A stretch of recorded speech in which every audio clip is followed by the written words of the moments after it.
Coping with COVID with Tre Tailor. Updates on the pandemic and information to help you thrive and survive COVID-19. Brought to you by SCDHEC. Visit scdhec.gov for testing and vaccination sites. SCDHEC. Healthy people, healthy communities. In it together, SC and the South Carolina Diabetes Advisory Council presenting Wellness Wednesday every week on Coping with COVID. The City of Columbia Office of Business Opportunities, helping to meet the needs of small, minority, and women-owned businesses in the City of Columbia. Agape Counseling and Training Services. If you're having a challenge coping with COVID, visit Agape Counseling and Training Services at agapects.com. The Comet Bus System, offering free rides to get your COVID vaccine. Don't miss your shot. Visit catchthecomet.gov. Javis Financial Services, with over 20 years of experience. Computers Unique, Dutch Square Mall. Honest, professional, reliable computer sales and service. Palmetto Media Connections, connecting media and communities together. Coping with COVID from SCDHEC. In it together. SC, the South Carolina Diabetes Advisory Council, the City of Columbia Office of Business Opportunities, Agape Counseling and Training Services, the Comet Bus System, Javis Financial Services, Computers Unique, and Palmetto Media Connections.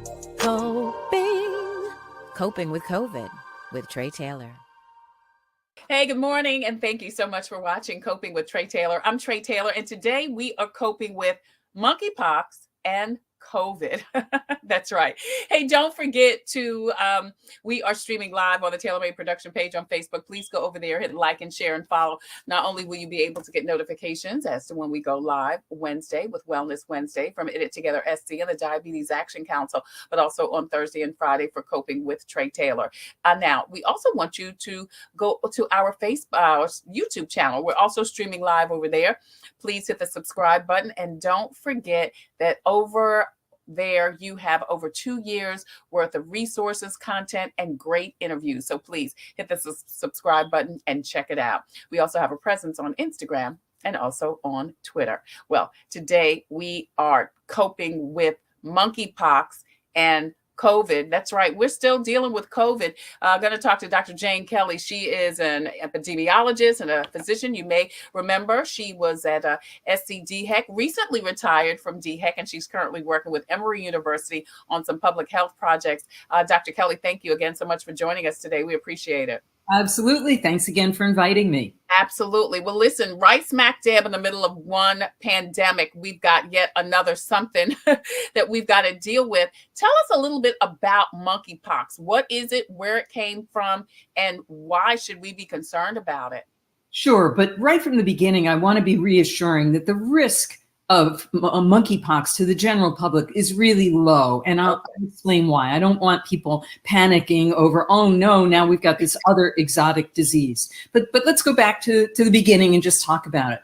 Monkeypox was first discovered in 1970 in Africa.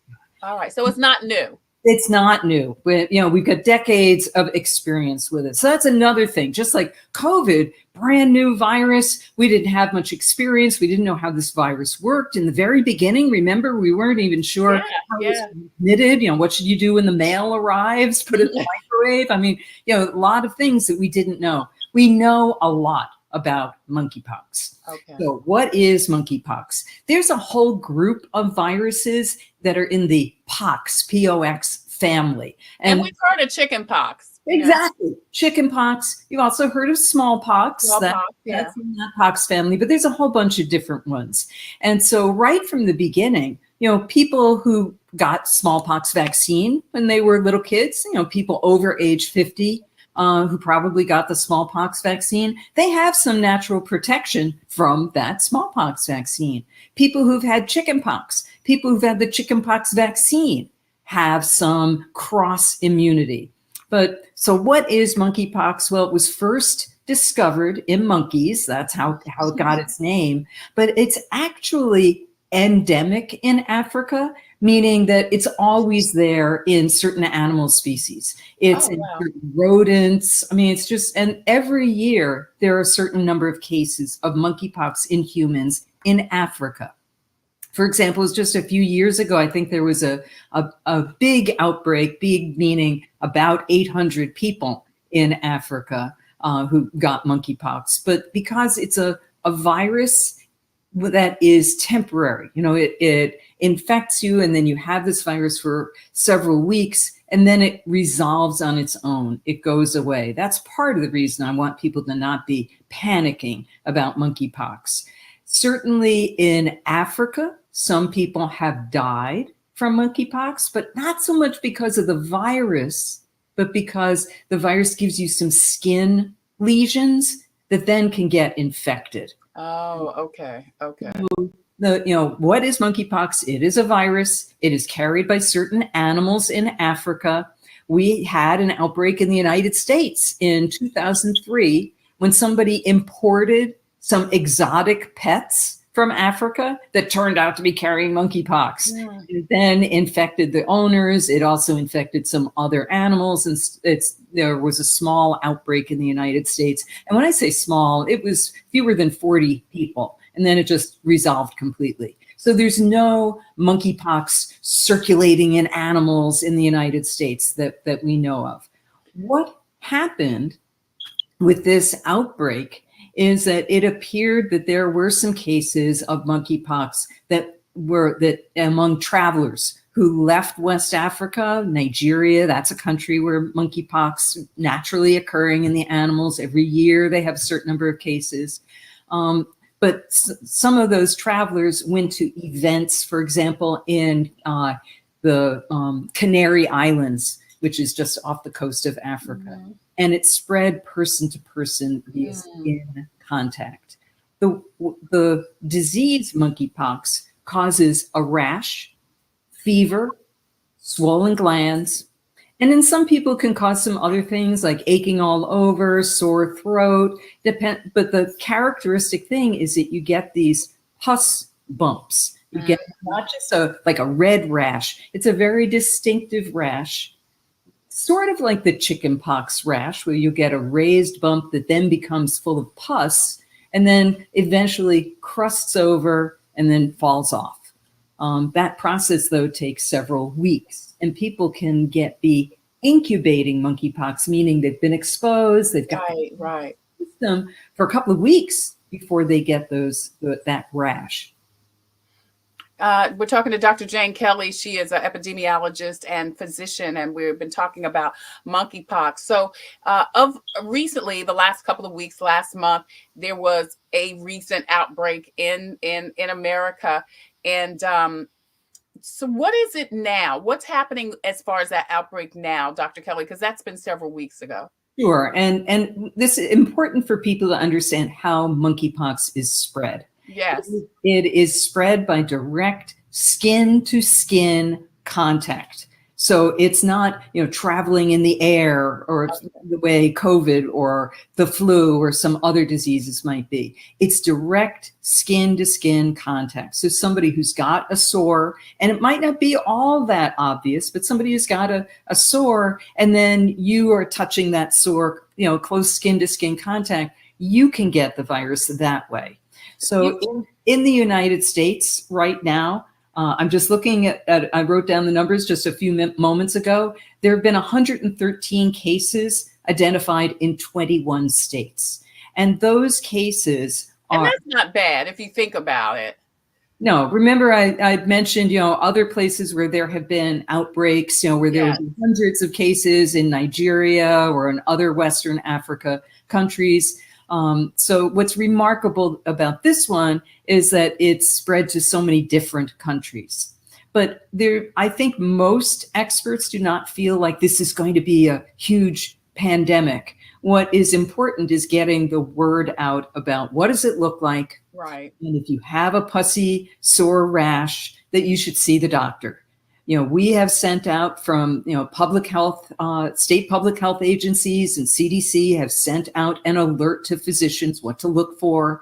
And if they see something that they think maybe be monkeypox, they can easily get it tested. It's just you do a swab of the pustule, the infected part, and their special laboratory testing can look for that. We've been doing that testing in South Carolina, have not found a single case in South Carolina. But if we do, it's also well known how to treat it. It's a virus So antibiotics won't cure it. It's not a specific treatment like that. The important thing is keeping those sores clean and dry, and your immune system will take care of it. It is rare for somebody to die or be seriously ill from monkeypox. There, worldwide, there have been over 2,600 cases with this new outbreak in, I think it's almost 40 countries, but there have been 0 deaths except for one in Nigeria that's probably not even related to this outbreak. Remember, I mentioned it's endemic in Nigeria. Right. Always some cases, and it's very unlikely for monkeypox to cause severe disease in somebody outside of that setting. Yeah. So, Dr. Kelly, a couple of things before we leave the monkeypox conversation. So you said if someone has it, you can get it by touching it. So someone had it, you could shake their hand. You said close contact. You could shake their hand and then contract it. How do you know you have monkeypox, and how long does it take from contact to symptoms showing up? So, if you Google monkeypox, you're going to get all sorts of really scary looking pictures. Yes. Right? It's going to show you children in Africa with severe disease. That's not what's going on right now. The monkeypox virus that's being spread right now is spread through very close contact. And when I say very close, I mean, intimate contact, not shaking somebody's hand. Okay. I'm talking about, sleeping with someone, having kissing. Yes, that's a possibility because people do get sores in their mouths. So it can be spread that way as well. But no, I'm not worried about shaking someone's hand. If I saw someone who's got open sores on their body, then I don't want to touch those open sores. Right. I should mention one specific special situation, and that is sexual activity. Now, this is not a sexually transmitted infection. Right. Like chlamydia or syphilis or something like that. I don't want people to mix that up. But it has been found that there's been some spread among people who were intimate, who were physically close, having sexual activity. Again, not that it's a sexual disease, but rather that you're in very close with somebody, intimately associated with somebody, and you might not notice in some private areas of the body that somebody has a little bit of a sore. I mean, that seems hard to imagine, but it happens. All right. I mean, that's how some other diseases are spread as well. So again, to repeat, monkeypox is not a sexually transmitted infection, not an STD, but there have been cases among people who were intimate and it spread skin to skin. So what's my word of wisdom to the general public? It's if you have an ulcer, a sore, things that look like pimples, that I don't mean, acne on the face, but, weird pimples on your arms or someplace else on your body. If you think you've been exposed because you've been intimate with someone who may have had sores or fever, then that's when you consult with your physician. All right. Dr. Jane Kelly joins us. She is recently retired as the assistant epidemiologist at DHEC. She's currently working with Emory University on several public health projects, and she joins us today. We're going to come right back with Dr. Kelly and get a COVID update. Among those will be the infant and toddler vaccination, which was recently approved. We'll talk about that coming up next on Coping with Tre Tailor. We'll be right back. Computers, they're a part of our everyday lives, but when they're not working, they're an everyday problem. So call Computers Unique, your everyday solution. 803-351-5821. Is your computer running slow? Won't turn on? Do you need a screen replaced? Or maybe you just need another computer? Well, Computers Unique is your one-stop shop for all your computer needs. They have a wide variety of new and pre-owned PCs, Macs, and tablets. So call Computers Unique, Dutch Square Mall. 803-351-5821. 803-351-5821. Hi, I'm Master Deputy Addie Perez with the Richland County Sheriff's Department Community Action Team. As a mother, I know it's important to take care of my health for those I care about. Part of doing that is knowing my risk for developing type 2 diabetes. So if I was you, I'll take the opportunity to visit inittogethersc.org and take an online test to find out if you have prediabetes. Again, the website is inittogethersc.org. This message is brought to you by the Diabetes Action Council of South Carolina. The Comet gives me a reliable source of transportation. It's very convenient to me, and they have wonderful drivers. It's clean and it builds community. It's fun to meet people. It makes me feel like really independent. It's just fun. It's always going to be there and it gets me everywhere I need to go. We try to ride every single day. Comedy is our livelihood. Thank you so much for joining us for the award-winning Coping with Tre Tailor. I'm Tre Tailor. We thank you so much for joining us today. Hey, don't forget that we are streaming live on the Tailor Made Production page on Facebook. Please go over there, hit like and share and follow, and receive notifications as to when we go live every Wednesday, Wellness Wednesday, from In It Together SC and the Diabetes Action Council. Thursday and Friday, we're also live with Coping with Tre Tailor. Today, we are coping with monkeypox. We just talked to Dr. Jane Kelly. So if you just joined us, please hit the rewind button and check out what she told us about monkeypox. But now we're going to get a COVID update. Dr. Kelly, of course, is recently retired from SCDHEC. She was assistant epidemiologist over there. She's at Emory University now, working on some of their public health projects. Thank you again so much for joining us. I tell you, Dr. Kelly, it's just it's a never-ending something going on with COVID. And I want to know, there have been recently an uptick in cases of COVID. What's going on now, and what should we be looking out for as the summer months progress? Sure. There's been a little bit of an uptick, but I think we all anticipated that. This is true nationwide, but also in South Carolina. But we're not seeing a surge like that we saw with Omicron in January. I think most public health specialists expected a little bit of an increase in the summer months because people travel more. South Carolina, it's a vacation spot. So people are also traveling from other parts of the country to South Carolina, and that leads to an increase in cases just because people are mixing more. We're not having a huge surge, though. We have had some increase in hospitalizations, but we are not seeing an increase in deaths. In fact, the number of people who have died recently with COVID in South Carolina has decreased substantially since last week and since the week before. And in fact, I think it's decreased almost 80% compared to just a month ago. Oh, wow. So cases are increasing. Deaths are not. That's the important thing for people to know. I still wear my mask. I still have masks everywhere in the car. Me too. If I'm outdoors, I don't wear a mask. If I'm indoors, I do. And I know there are a lot of people who have decided, I'm done with a mask. I'm not going to worry about it. But I still don't want COVID, even mild COVID, even Me either. Because there's always that risk of getting long COVID. So I think common sense needs to prevail here. If you're outdoors doing things, that's great. If you're indoors, someplace that's crowded indoors, you're shopping, you don't know who you're standing next to online. And unfortunately, some people will still be out and about even when they feel unwell. So you don't want to take a risk. You're on a plane, train, indoors, I'd still wear that mask. Right, because everybody's not vaccinated. That's the other thing. And, you mentioned that deaths are down, cases are not.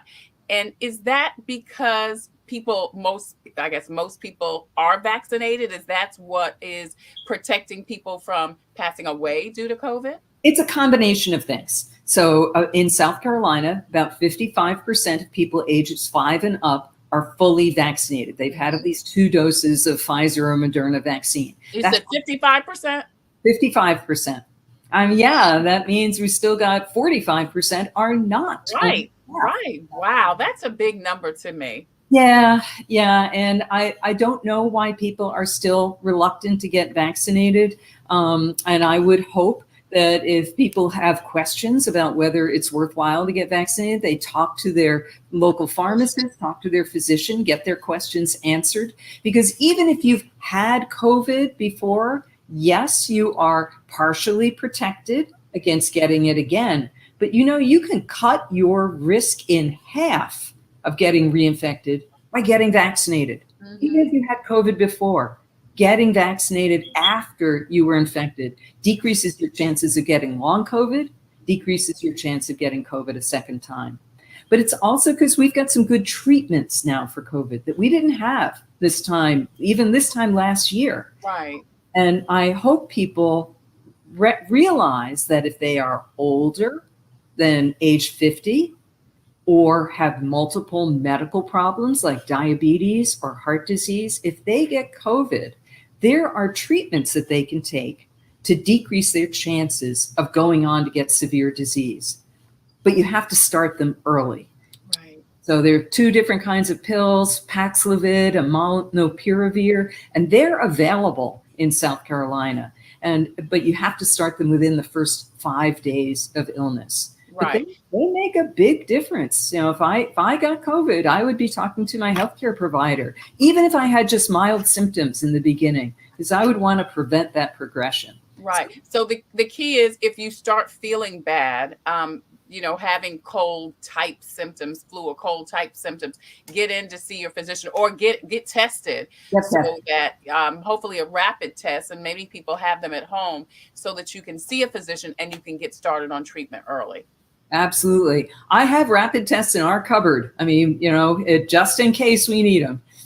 Yeah. Yeah. Dr. Jane Kelly joins us. She is a physician and epidemiologist currently working with Emory University. We've been talking about COVID updates. One update that just happened this week, or it started last week, Dr. Kelly, was great news for, parents of infants and toddlers, because vaccinations for that age group under 5 have been approved by the CDC and was going to the FDA, and the FDA gave them the thumbs up. Is that correct? That's right. Though the sequence is the other way around. The other way? Okay. But it doesn't matter. FDA has authorized these vaccines, both the Pfizer vaccine and the Moderna vaccine, for children ages 6 months to 5 years of age. And then that process goes to CDC for their review. Do they think that the risk-benefit ratio is right? Do they have specific recommendations around those vaccines? And they unanimously said these vaccines are safe, effective. They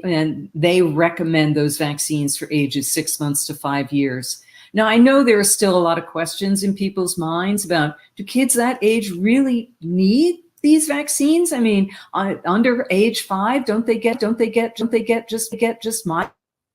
And the answer is yes, most of the time, but not all of the time. I mean, since this pandemic started, we've had over 200 deaths in kids aged 6 months to 5 years. And, if 200 out of the entire nation doesn't sound like much to people, I'd say think again. This is a vaccine preventable illness. Right. So, we now have, almost, more than a year and a half of experience with vaccine in other age groups. And vaccines has been proven to be safe and effective in those other age groups. We've got every reason to think it will be just as safe in children under age 5. Certainly all the testing that they did, there were no serious reactions in any of the children that were tested with this vaccine.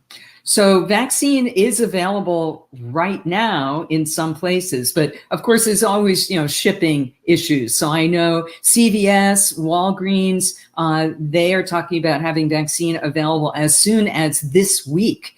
But individual pediatricians have also placed orders for vaccine. And so that may vary whether your pediatrician has vaccine available in their office right now or not. Depends upon whether they submitted, an order even before it was authorized. But I would anticipate starting this week, vaccine will start to become available in more places. Walgreens, CVS, I know, but also individual pediatricians.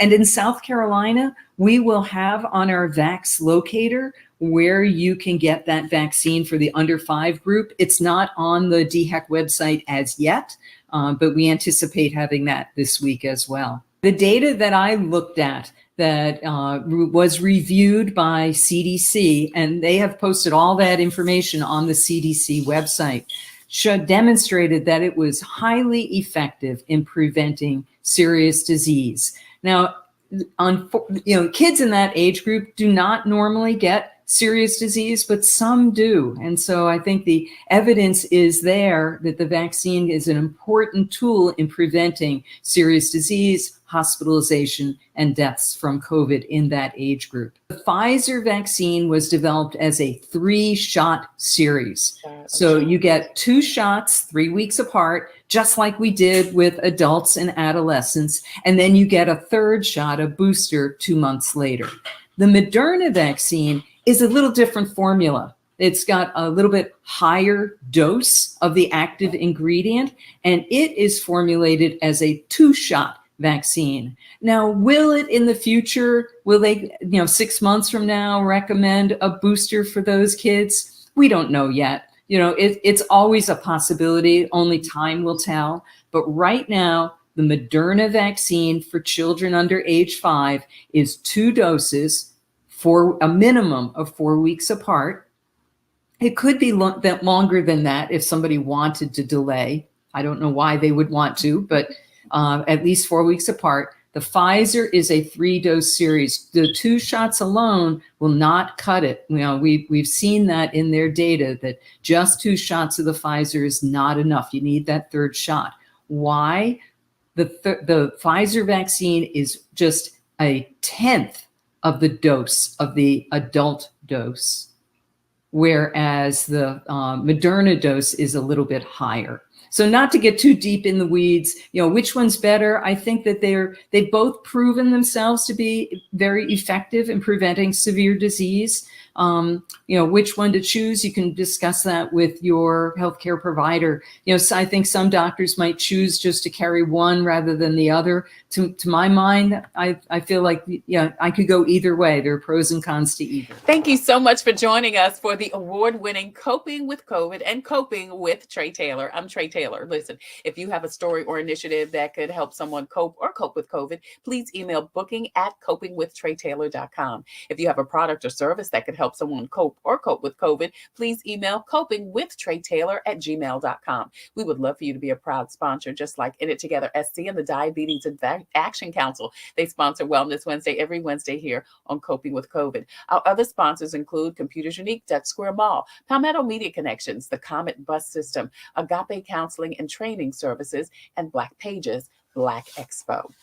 Listen, as always, we leave you with a reading. We've been reading this year Conversations with God from Cheryl Mims Williams. This is a great book that includes some of her journal writings and some of her some scriptural readings. This chapter is called Thank You. And I'm just going to read some things that we can thank God for just throughout the day. Thank you for your strength in Jesus Christ and the Holy Spirit. Thank you for opening my heart and mind to your word. Thank you for listening ears that I might hear every word you speak. Thank you for clarity on my mission, my ministry, and my calling. Thank you for making my load and burden lighter. Thank you because you have fallen and doesn't mean that you are a failure. These are things we can just thank God for throughout the day. Have you ever thought about just taking the time, maybe once an hour, starting the hour with, God, I thank you for ...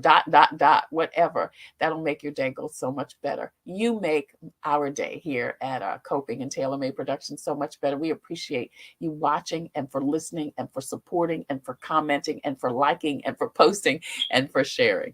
We appreciate you. All right. Until the next time, I wish you peace and abundant blessings. Take care. God bless. Stay well. And don't forget to wear your mask over your nose and under your chin. We'll see you soon.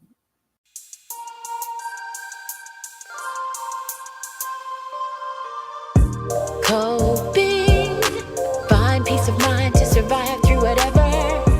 Coping, learning the way that we thrive all together. Coping, finding out what's real. Coping, we can heal, we can heal, we can heal.